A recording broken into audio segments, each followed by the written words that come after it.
Orthodox Church is rooted from the 1st century when St. Thomas came via the Persian Gulf trade routes to people who were already, there's a Jewish settlement in southern Kerala or southern India at that time. So he was bringing the gospel there, and at that time he also converted a number of Hindu families, and that's how Christianity originally came to India. The Orthodox Church all share the same faith and the tenets of the faith, and the differences between the Orthodox churches from the Indian or Greek or Russian, whatever it may be, is mostly rooted in their cultural, linguistic traditions.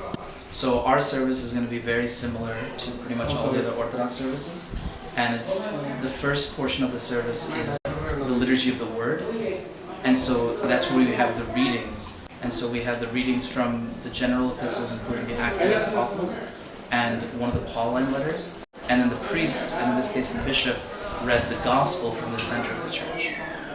And so that's like that first portion, which is focused on teaching.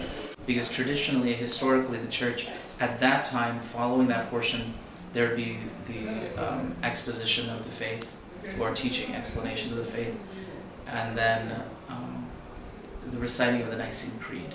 So it's in the first 3 centuries, the Nicene Creed, which is the statement of faith of the church, especially of the early church.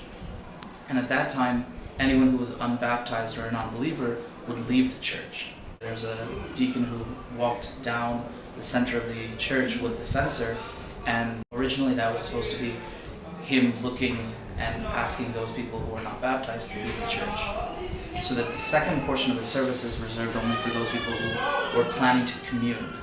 And so the second portion is the liturgy of the sacrament, which is focused on communion.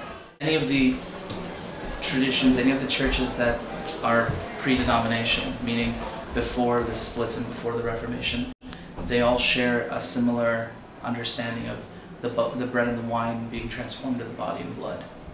So when we receive it, it's received as the body and blood of Christ, not just symbolic of that.